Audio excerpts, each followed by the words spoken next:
Yeah, so this UFC Fight Night just completed, and I have one question: is the UFC middleweight division dead? Is it dead? Because when Khamzat won, one of the questions that people kept asking is, which person in this division is going to be able to beat Khamzat? And I do not think that from this fight that happened this night between Imavov and Borralho, I do not think there's anyone between the two of them that stands a chance with Khamzat. It's just going to be a first round submission. That's just what it's going to be. Okay, and people would say, oh, there's RDR and there's Fluffy.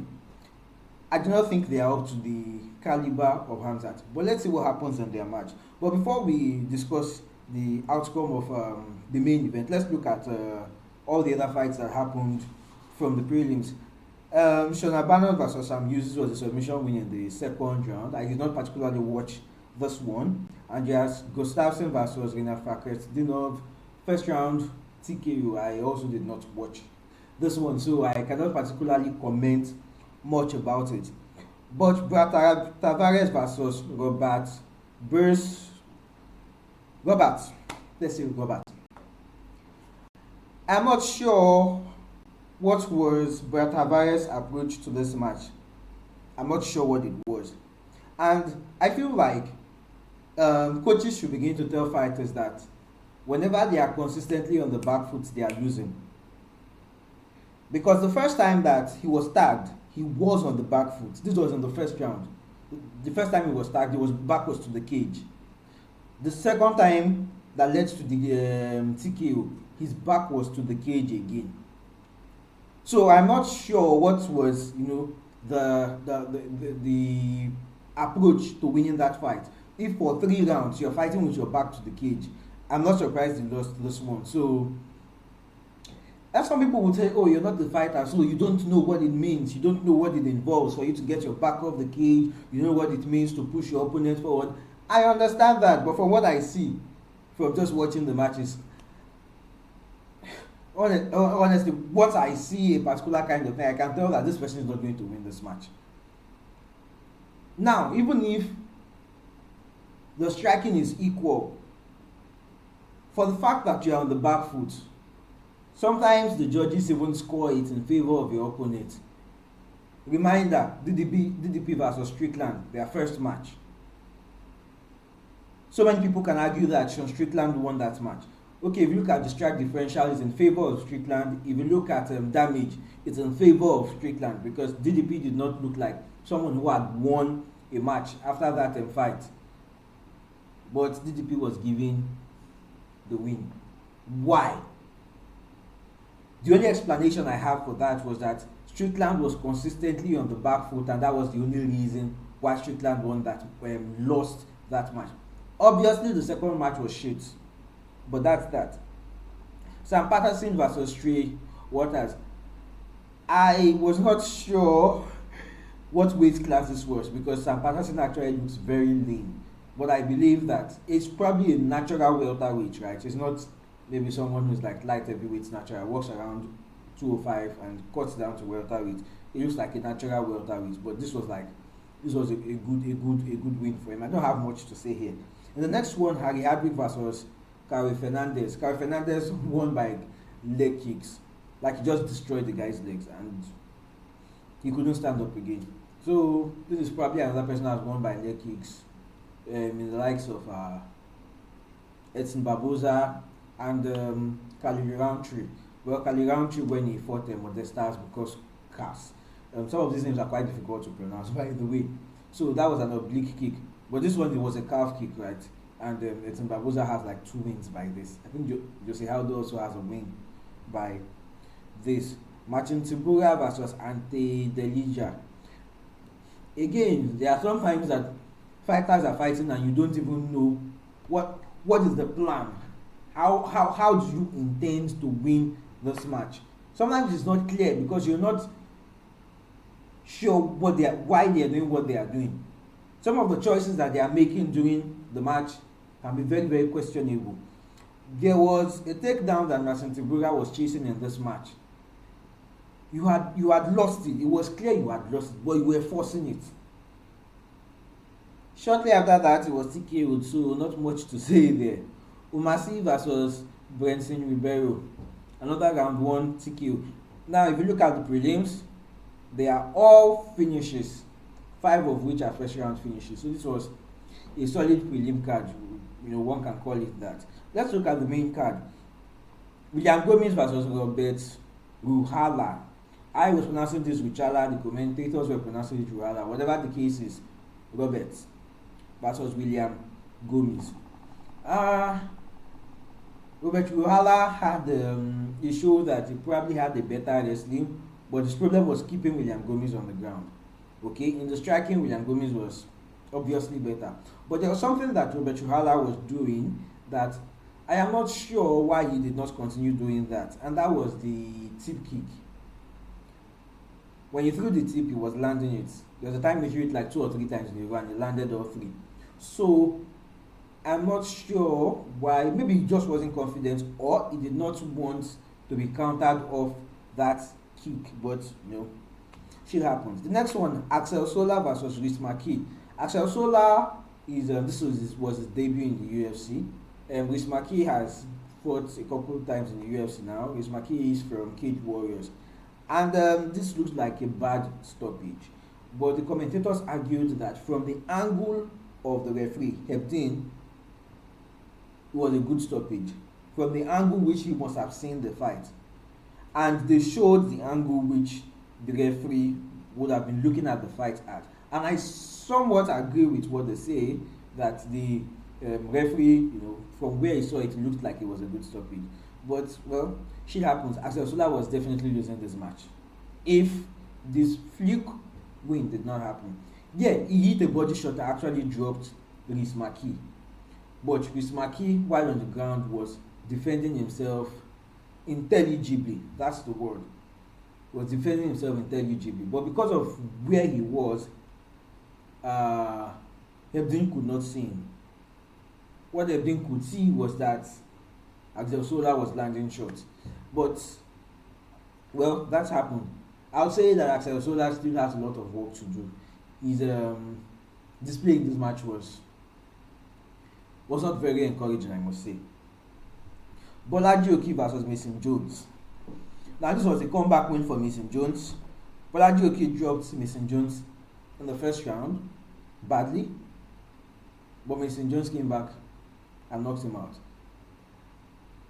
This is another area where you question what is the strategy of the fighter, because there was a point where Borralho went for a takedown and it did not make sense. This person you are trying to take down is better than you on the ground, significantly better than you. Mason Jones is from Cage Warrior, so he's been fighting for longer than Borralho, so there's that experience factor there.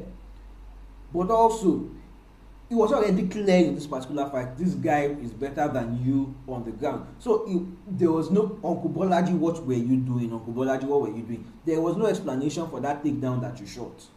There was no explanation for it at all. Admittedly, in the first round, it looked significantly better than Mason Jones. But Mason Jones was able to weather the storm and knock him out in the second round. With a lot of elbows to the head. A lot of elbows to the head. So let's see what happens.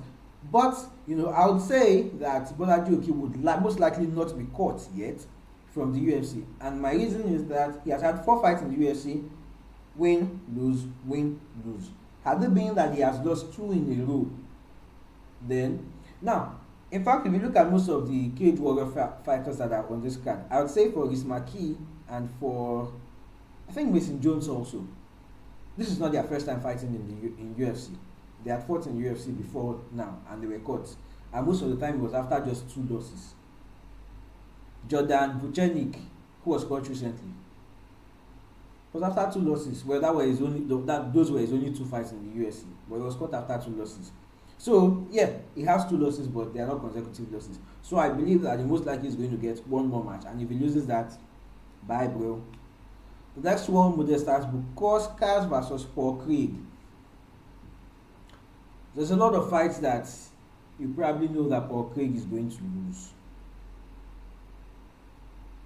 And when he loses, it's surprising that it is the same person that subbed Ankalaev and subbed Nikita Krylov. It's actually quite surprising. But there is one problem that Paul Craig has, which a lot of BJJ fighters have, which is that a lot of them do not have the striking that they need to take the fight to the ground. Yes, if you are in an advantageous position on the ground, you are able to pull off a submission, a wonderful submission, and all of that. But the fight starts standing. And so if the fight starts standing and you are not able to get the fight to the ground by yourself, you are not hoping that the person falls on you, then you have a problem. And then Paul Craig has this tendency of pulling guard. And he tried to pull guard on Modestas, but he slipped. And so he couldn't really get anything going. Because Modestas was ground and pound. And it was the final heavy shot that Modestas threw. Like 1 second to the end of the round and knocked Paul Craig out. And it wasn't really clear that he was knocked out. The bell sounded and he was still on the ground, and it was like, okay, yeah, it looks like this guy is out. Well, Paul Craig has retired, and obviously if you've watched the matches where he won, you'll be impressed by his skill. But problem with BJJ fighters,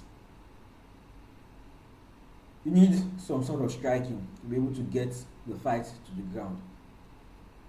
You can't rely on your opponents making some stupid mistake or that they fall on you. That's not the strategy. And you can't be too comfortable on the ground, because sometimes they are too comfortable on the ground while they are losing. You think you'll be able to pull off some magic submission. It's not a BJJ competition, it's MMA. So while you're on the ground, the person might be throwing ground and pound. So if you are eating shots on the ground, find a way to get out of that position. Don't be too comfortable in that position that you think that maybe you will just throw up a triangle or something and the person will fall into it. What if that doesn't happen? And Benoit Saint-Denis versus Mauricio Ruffi. This was a submission in the second round, rear naked choke. BSA completely shot the game of Mauricio Ruffi. Now, some people call this a fraud check. Maybe it is. But he shut down the game of Mauricio Ruffi completely. My fear with BSD was this. BSD has the tendency to just bomb rush a person. Or, in fact, while bomb rushing, keep his head high like this. No defense, nothing, and then get knocked out. And that was how he was knocked out against Dustin Poirier. But this was a very different fight, He just used his grappling to shut down the game of Mauricio Ruffi. First round, second round, and then he got the rear naked choke. The rear naked choke wasn't very clean when he first got it right. It looked more or less like a neck crank. And he kept applying pressure until Mauricio Ruffi tapped. Like, this was a solid performance from BSD. You can't take anything away from him for this performance. The final one, Imavov versus Borralho. Let's look at the striking on this. Total strikes in favor of Borralho. Significant strikes in favor of Imavov. Now, why I do not like the outcome of this fight is that there's very few amount of strikes. This is a 5-round fight, and they did not really throw. In fact, the first round, maybe 20. It wasn't up to 20. Maybe 10, 15. Let's look at UFC stats. Imavov versus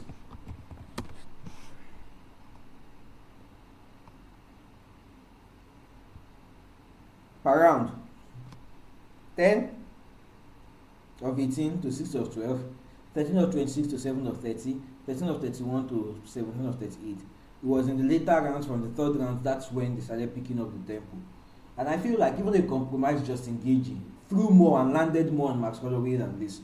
Now, Justin Gaethje is not necessarily a technical fighter. You might want to make that argument. And you might say, oh, this was a technical fight. And fine, I would give it to them. Or I'll give it to Imavov. He wanted a good win. He wasn't going there to necessarily prove anything. He wanted to make sure that he got his title shot. Can he beat Khamzat? No. Is UFC middleweight division dead? Maybe. Maybe. I feel like we're going to get the rematch of DDP versus Khamzat again. Because I don't see anyone who's going to beat DDP yet.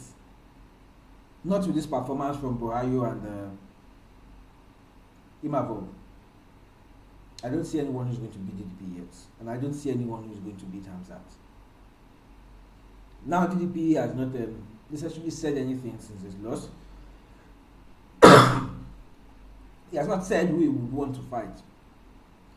But then we'll most likely, after RDR versus Fluffy, we might have an idea of who DDP will be fighting next.